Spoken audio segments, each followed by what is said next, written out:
Hello student, তোমরা যেটা ক্যালকাটা ইউনিভার্সিটির আন্ডারে থার্ড সেমিস্টারের ছাত্রছাত্রী আছো এবং তোমাদের এইচএসসি 3 বাংলা অর্থাৎ কম্পালসারি বাংলা সাবজেক্টই আছে, তোমাদের জন্য আজকে ক্লাসটা খুবই গুরুত্বপূর্ণ। আজকে ক্লাসে তোমাদের স্ত্রী জাতির অবনতি বেগম রোকেয়ার লেখা এই প্রবন্ধ থেকে মোস্ট ইম্পর্টেন্ট এমসিকিউ প্রশ্নোত্তর নিয়ে আলোচনা করব। তবে তার আগে তোমরা এই যে প্রবন্ধটি আছে স্ত্রী জাতির অবনতি বেগম রোকেয়ার লেখা, এই প্রবন্ধের তোমরা সার সংক্ষেপটা একটু বুঝে নাও, তাহলে তোমাদের প্রশ্নের অ্যান্সারগুলো বুঝতে সুবিধা হবে। দেখো কি বলা হচ্ছে, বেগম রোকেয়া তার প্রবন্ধে নারী জাতির অধঃপতনের মূল কারণ হিসাবে শিক্ষার অভাব এবং দীর্ঘদিনের মানসিক পরাধীনতাকে দায়ী করেছে। সমাজ কুসংস্কারবশত নারী শিক্ষাকে অনাবশ্যক ও ভয়ের চোখে দেখে। লেখিকা লক্ষ্য করেছেন যে নারীরা কেবল অর্থনৈতিকভাবে নয়, মানসিকভাবে নিজেদের দাসী ভাবতে অভ্যস্ত হয়ে পড়েছে।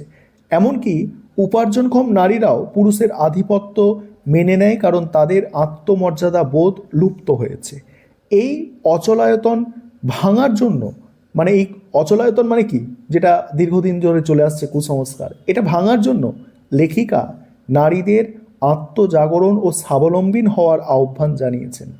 তিনি মনে করেন পুরুষের সমকক্ষ হতে হলে নারীদের দৃঢ় সংকল্প হতে হবে এবং শিক্ষা ও জীবিকা অর্জনের মাধ্যমে নিজেদের যোগ্যতা প্রমাণ করতে হবে।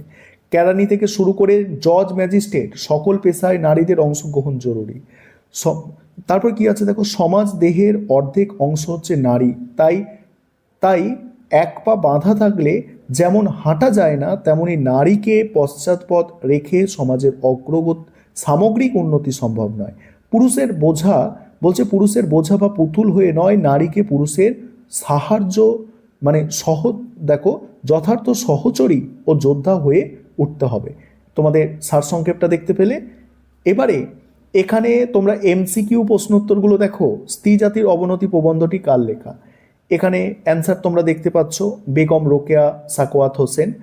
আর তোমাদের যে প্রবন্ধগুলো আছে সেই প্রবন্ধগুলো করলেই, অর্থাৎ প্রবন্ধের রাইটার লেখকের নাম করলেই তোমরা দুটো প্রশ্ন ওখান থেকে কমন পাবে। দুটো প্রশ্ন কমন পাওয়া মানেই 4টে নম্বর তোমরা কিন্তু পেয়ে যাচ্ছ।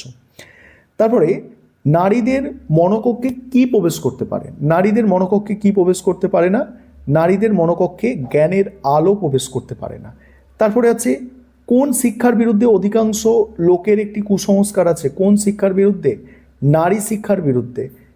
তারপরে স্ত্রী শিক্ষা শব্দ শুনলে বেশিরভাগ লোক কোন বিভীষিকার আশঙ্কা করেন? কোন বিভীষিকার আশঙ্কা করেন? শিক্ষার কুফল।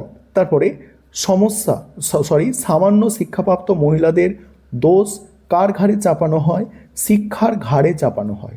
স্ত্রী শিক্ষা সম্পূর্ণ অনাবশ্যক, এর কারণ কি? স্ত্রী শিক্ষা সম্পূর্ণ অনাবশ্যক, এর কারণ নারীদের পক্ষে চাকরি করা অসম্ভব। তারপরে স্বহস্তে উন্নতির দ্বার উন্মুক্ত করি, কাদের দ্বার উন্নতির বলছে, কাদের দ্বারা উন্নতির দ্বার উন্মুক্ত করা উচিত? দেখো, নারীদের দ্বারা। নেক্সট হচ্ছে ঈশ্বর কাকে সাহায্য করেন? যে নিজেকে সাহায্য করে তাকে ঈশ্বর সাহায্য করেন। স্ত্রী জাতি কেন পরের উপার্জিত ধন ভোগ করতে বাধ্য হয়? স্ত্রী জাতি কেন বাধ্য হয়? অ্যান্সারটা কি হবে দেখো, তাদের শারীরিক শ্রমের অক্ষম বলে। বলছে তারা শারীরিক শ্রমে অক্ষম বলে। তারপরে আমার যে ড্যাশ বলছে, আমরা যে ড্যাশ জাতি নই। আমরা কি জাতি নই? আমরা হচ্ছে গোলাম জাতি নই। আর বাকি প্রশ্ন উত্তর নিয়ে আলোচনা করছি, তার আগে একটা বিষয় তোমাদের বলি। তোমাদের জন্য স্টাডি মেটেরিয়াল তৈরি করা হয়েছে। আমাদের অনলাইন ক্লাস শেষ, আমাদের সিলেবাস কমপ্লিট।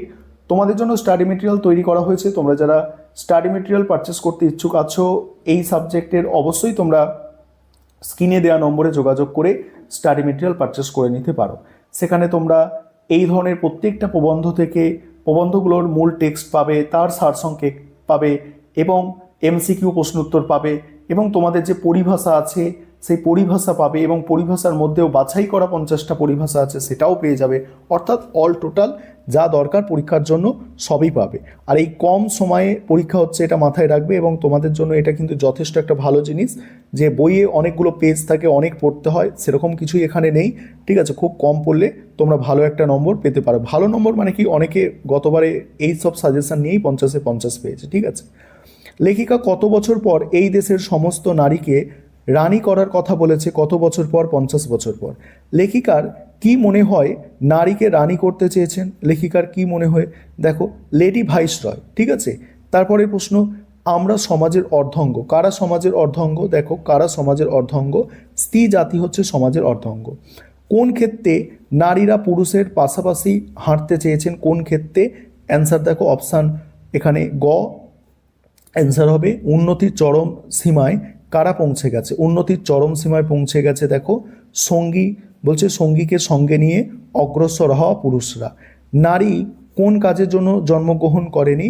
মানে অকর্মণ্য পুতুল হয়ে থাকার জন্য জন্মগ্রহণ করেনি। স্ত্রী জাতির মন পর্যন্ত কি হয়েছে বলে লেখিকা মনে করেছেন? দাস হয়েছে বলে লেখিকা মনে করেছেন।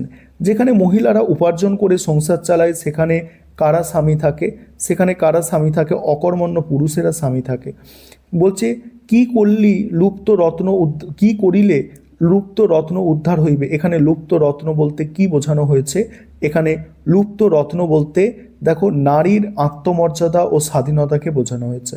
তারপরে স্বামীর গৃহকার্যে নারীর যে পরিশ্রম করে সেই পরিশ্রমে কি করা সম্ভব? সেই পরিশ্রমে দেখো স্বাধীন ব্যবসা করা সম্ভব। তারপরে কি আছে?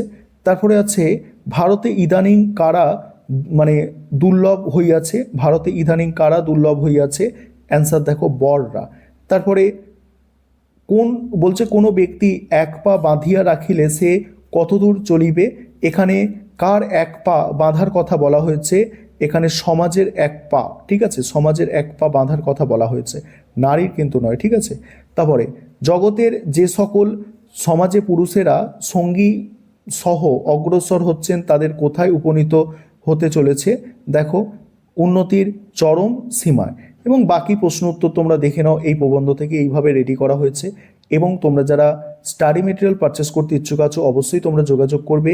এবং যেগুলো স্টার দেওয়া প্রশ্ন সেগুলো হচ্ছে মোস্ট ইম্পর্টেন্ট প্রশ্ন, এইভাবে রেডি করা হয়েছে। এবং তারপরেই মূল টেক্সট আছে, মূল টেক্সট আলোচনার পরেই হচ্ছে তোমার সারসংক্ষেপ পাবে। এইভাবে তোমাদের সমস্তটাই রেডি করা আছে।